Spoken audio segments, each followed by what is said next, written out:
Olá pessoal, eu sou a professora Ida e esse é mais um vídeo com explicações, comentários e a correção do PET volume 1 do 9º ano do Ensino Fundamental Língua Portuguesa, semana 2. Vem comigo! Então pessoal, o tema dessa semana é o texto argumentativo. Então tem uma introdução aqui para vocês que fala sobre textos reivindicatórios e propositivos, que são textos argumentativos e usam diferentes tipos de argumento. E fala aqui também que a coerência é fundamental para esses argumentos, para ligar ali, né, as partes do texto, e também é fundamental para a defesa da tese. Então, nós vamos aprender um pouquinho sobre argumentos e sobre coerência e coesão aqui, ok? Vamos a esse recapitulando juntos aqui, ó. A argumentação vem sempre associada a um desafio. Convencer alguém de alguma coisa, demonstrar a validade de uma tese, defender um ponto de vista. Se você não se lembra o que é tese, tese é justamente aquilo que eu defendo, a opinião que eu defendo, né?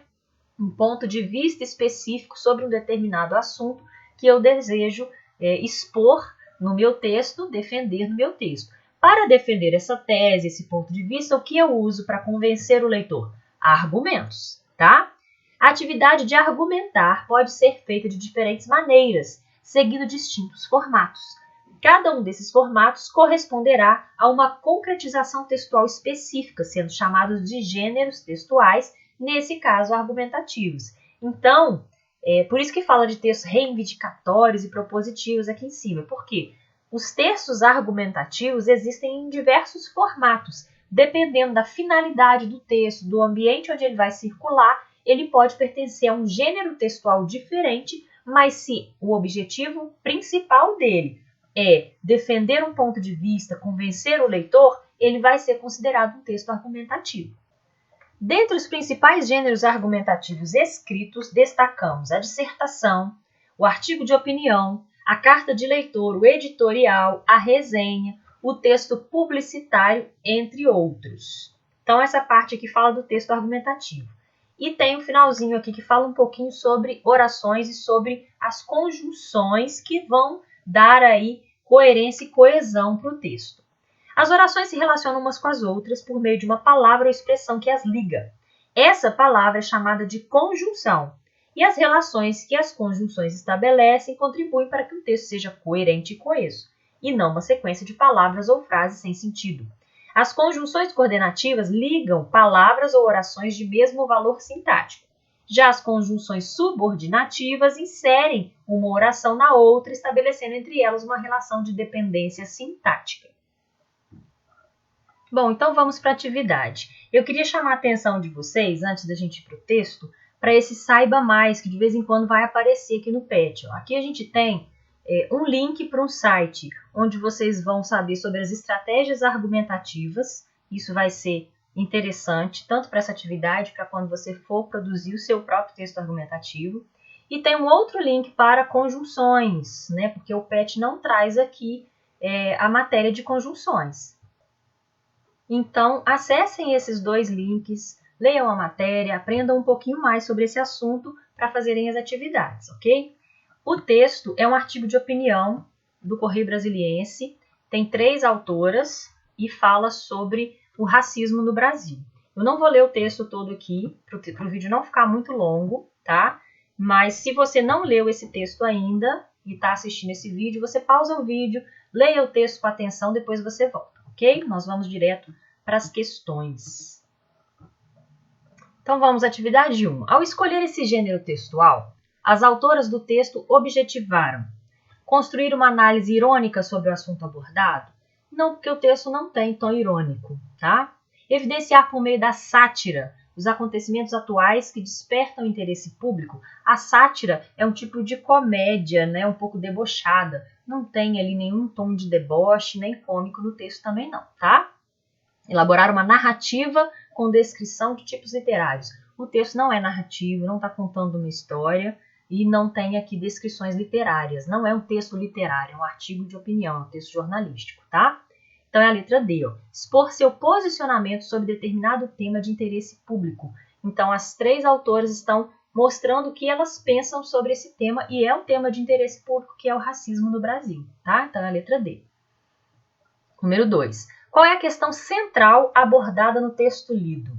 Todo texto tem ali um tema, né? E qual é o tema, né? O tema do texto argumentativo geralmente é um problema, é uma questão polêmica, né? Qual é a questão nesse texto aqui? A questão central abordada no texto é o racismo e a violência sofridos pela população negra brasileira. Então esse é o tema do texto, é a questão central abordada aqui. Seguindo para número 3. Com relação ao problema apontado, qual é a posição defendida pelas autoras? Ou seja, qual é o ponto de vista delas? Qual é a opinião principal que elas vão desenvolver aqui nesse texto? Elas pensam o seguinte, elas defendem, as autoras defendem que a população brasileira é racista porque não reconhece sua ancestralidade e que esse racismo gera violência e exclusão social. Então essa é a opinião que elas apresentam e elas vão expor ali através de vários argumentos, né, estratégias para convencer o leitor disso que está aqui, tá bom? Questão 4. Segundo as autoras, a quem a responsabilidade por esse problema abordado pode ser atribuída? Ou seja, é culpa de quem, né? Transcreva um trecho em que as autoras utilizem uma metáfora para mostrar a origem do problema. As autoras atribuem a responsabilidade desse problema à escravização de negros, que faz parte da história, da estrutura, da formação do nosso país. Então, de acordo com a opinião delas, a culpa aí é desse passado de escravização de negros, ok? E o trecho é: o racismo estrutural simbolicamente mantém o povo preto no tronco. E se manter o povo preto no tronco é uma metáfora aqui, né? Não é pra gente interpretar literalmente que as pessoas estão amarradas no tronco, mas elas estão sem liberdade, elas ainda são vistas aí como inferiores à população não negra, ok? Questão número 5. As autoras evidenciam uma estratégia para convencer os leitores da posição que defendem. Qual é essa estratégia? A estratégia utilizada por elas pode influenciar a opinião dos leitores do texto? Explique. Bom, se você ler aquele artigo, aquele link que eu mostrei para vocês antes de começar a atividade, que fala sobre as estratégias argumentativas, vocês vão ver que existem 3 estratégias argumentativas. Essas estratégias são alusão histórica, que é você fazer referência a um passado histórico, né? Exemplificação, que é você dar dados aí, né, fatos, exemplos, né, que tenham a ver com a opinião que você está defendendo. E o argumento de autoridade, que é você citar aí, né, falas de pessoas que são autoridade no assunto, que entendem do assunto. E essas falas, essas referências, citações, né, vão apoiar aí a sua opinião, tá? Então vamos ver aqui qual é a estratégia que elas escolheram. A estratégia argumentativa escolhida pelas autoras para convencer os leitores é a alusão histórica, pois em vários trechos do texto elas fazem referências ao passado de escravidão e exclusão social dos negros no Brasil. Então elas usam aí a alusão histórica para trazer essa justificativa. E existe uma outra pergunta aqui, ó, a estratégia utilizada por elas pode influenciar a opinião dos leitores do texto? Sim, essa estratégia pode influenciar a opinião dos leitores do texto, pois aponta fatos históricos que justificam o racismo no Brasil. São fatos reais, verdadeiros, né? E eles são apontados como justificativa. Então, isso pode sim convencer o leitor, né? Continuando aqui para a última questão, número 6. No fragmento que segue, uma das palavras destacadas coordena, a outra subordina. Então, tem um outro link lá que eu mostrei para vocês sobre coordenação e subordinação, que são os dois tipos de relação que podem existir entre as orações de um texto, tá? Aponte as relações lógicas que elas estabelecem.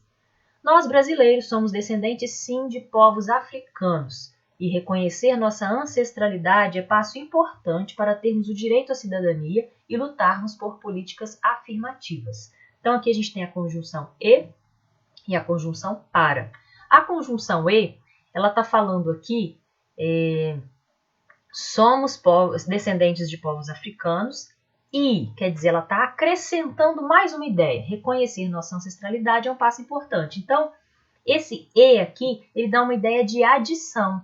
Eu estou falando uma coisa, estou acrescentando mais uma ideia, mais alguma coisa que eu quero falar nessa frase, tá? E seguindo aqui, é um passo importante para termos o direito à cidadania. É um passo importante para que finalidade? Ter direito à cidadania. Então, a gente pode concluir que o E é uma conjunção coordenativa que dá a relação de adição aqui, né?